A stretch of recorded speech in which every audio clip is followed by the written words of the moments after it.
Бүгінгі тақырыбымыз 25-ші тақырып бабул әмри би әдаил әманати деп аталады. Яғни аманатты өтеуге бұйрық, яғни аманатты өтеуге бұйыру тақырыбы деп аталады. Яғни аманат тақырыбы былай айтқан кезде аманатты орындау, аманатқа қиянат жасамау, аманатты өз әйеліне қайтару деген сияқты мағынадағы тақырып. Жалпы аманат деген нәрсе, yani біздің арамызда көбінесе біреуге бір нәрсені сеніп тапсырып кетсең, сол нәрсені сен қайтып келгенге шейін соны ұстап отырса, сол кейін қайтып келсе саған берсе, міне сол аманат болған деген сияқты мәселе қозғалады айтқан кезде. Яғни бұл да бір әмин деген, яғни сенімді дегеннен шығады. Яғни аманатты да сенімді адамға тапсырады.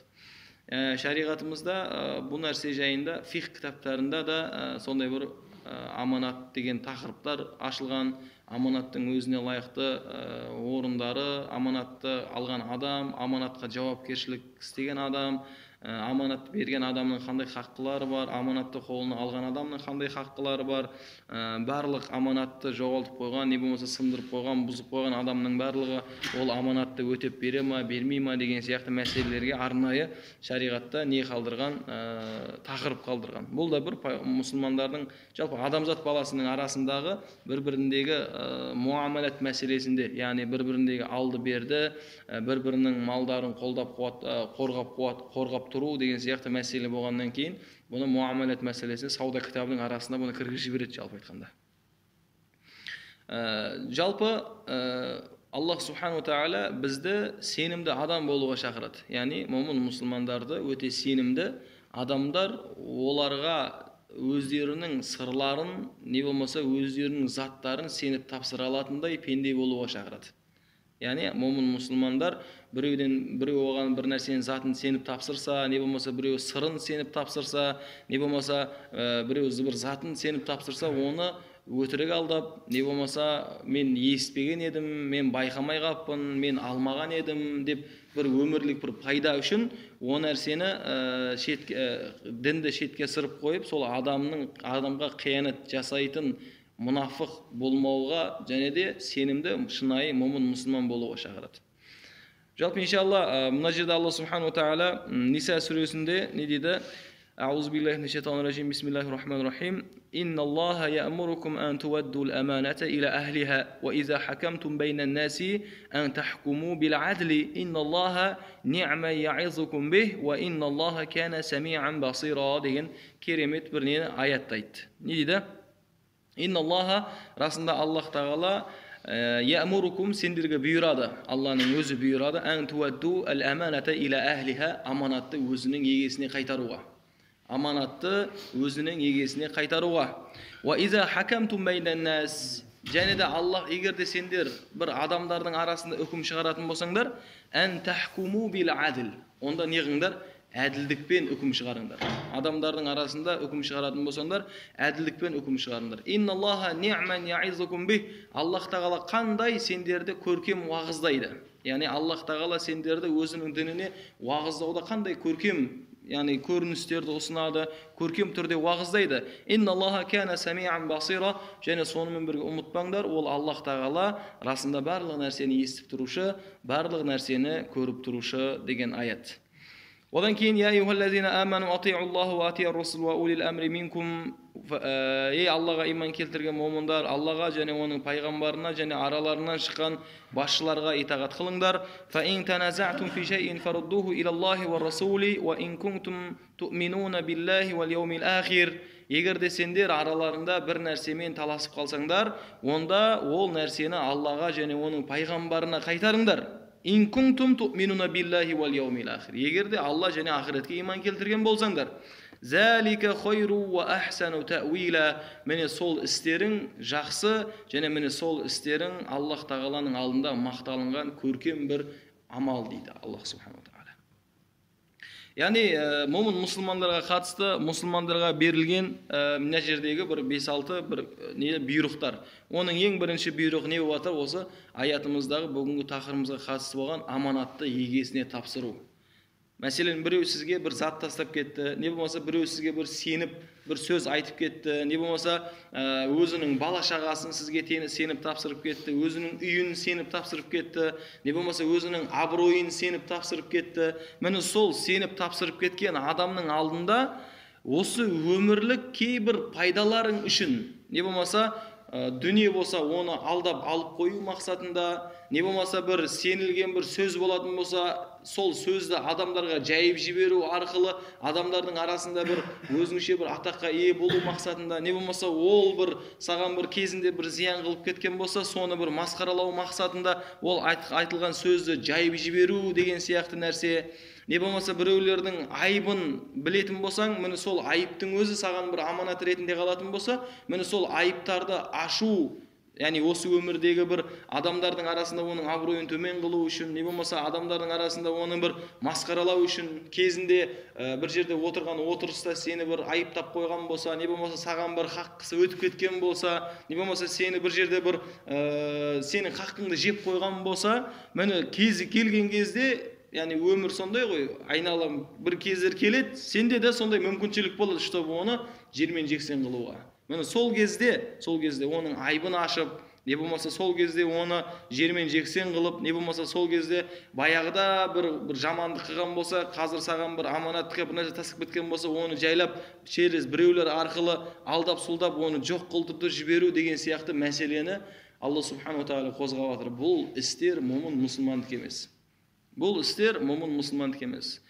Яғни аманатқа қиянат жасау, ол мейлі қандай көріністе болсын, ол мал болсын, ол сөз болсын, ол балашаға болсын, ол абырой болсын, ол мейлі жері болсын, қандай іс болса да, ол үлкені бола ма, ол кішкентайы болады ма, оның айырмашылығы жоқ. Біреу саған сол нәрсені сеніп тапсырды ма, міне сол сеніп тапсырған нәрсесін оған қайтадан қайтарып беруің, егерде айтпа деген сөз болатын болса, оны айтпай жүруің, солай істегендігің үшін Алла субхану тағаланың алдында өте үлкен сыйлықтарға жетесің.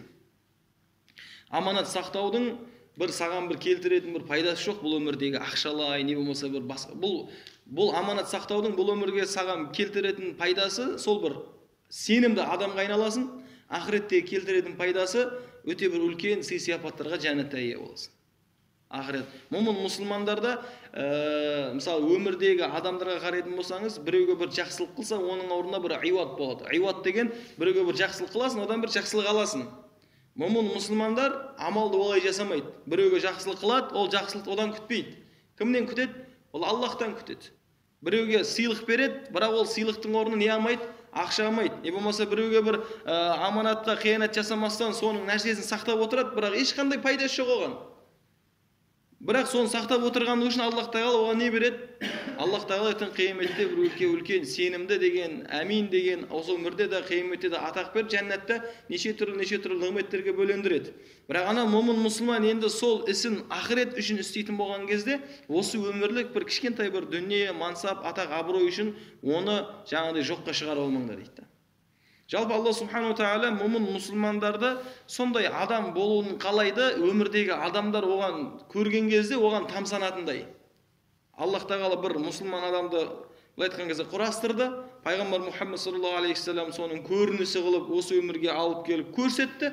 Жан жақтағы адамдар, мейлі болсын, мейлі кәпірлер болсын, мейлі мушриктер болсын, мейлі яһудилер, мейлі христиандар болсын, мейлі дұшпандар болсын, ол адамның өміріне, ол адамның сөзіне, ол адамның мінез құлқына, ол адамның жаңағыдай амалдарының бәріне қарап, мейлі жаман көрсе де, бірақ оған қызығатын.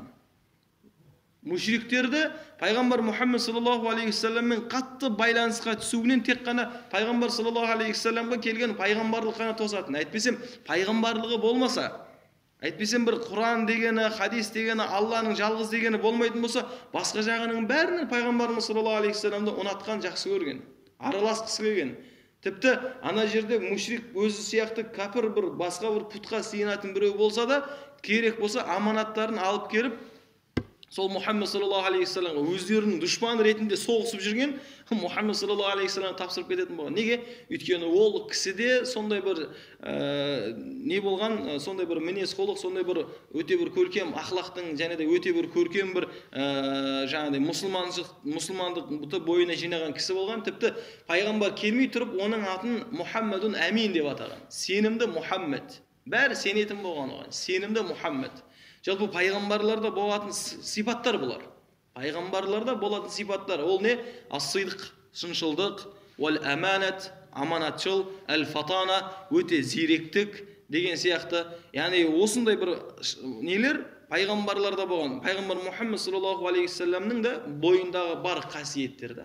Яғни былай айтқан кезде адамилықтың осы өмірдегі бір шыңдарының көріністері. Адамилықтың шыңдарының көріністері. Және шыншылдық не болса да аманатшыл болуы, зерек болуы, яғни деп жаңағыдай бір жақсылап оны зерттемей тұрып айқай-шу шығарып жібермесен, зерттеп барып мәселені шешетін мінез құлқы, және біреудің тастап кеткен аманатына қиянат жасамау, және қандай жағдайда болса да мейлі сол нәрсені айтса, өзіне зиян келетін болса да, не болмаса өзінің отбасына зиян келетін болса да, не болмаса бір саудасына зиян келетін болса да, шыншыл болуы деген сияқты. Яғни бұл айтқан кезде бұл өмірлік пайғамбарлардың бойындағы қасиеттер бұл өмірлік пайдалар үшін емес, ақыреттік пайдалар үшін құрылған сипаттар болды да олар. Сол үшін Алла субхану тағала не дейді? Сендерге Аллах тағала бұйырады, анау Мұхаммед саллаллаху алейхи вассалам сияқты кім не болыңдар? Аманатшыл болыңдар. Аманатты өз егелеріне қайтарыңдар. Біреу сеніп бір ақша тасып кетсе, ол бір ақшаның пайдасын көріп қалам деп, не болмаса біреу сеніп бір зат тасып кетсе, ол затының пайдасын көріп қалам деп, не болмаса біреу бір сеніп сөз айтып кетсе, соның артынан бір ол сөзді ашып беріп, адамдардың арасында бір өзінше білгір болам деп, аманатқа қиянат жасап алып, анау мұнафықтардың сипаттарын өздеріңе жұқтырып алмаңдар. Менің пайғамбарларым қандай болған?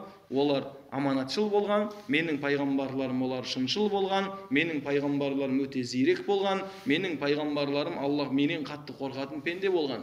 Бұлар пайғамбарлардың бұл сипаттары жалпы адамилықтың нелері, шыңдары.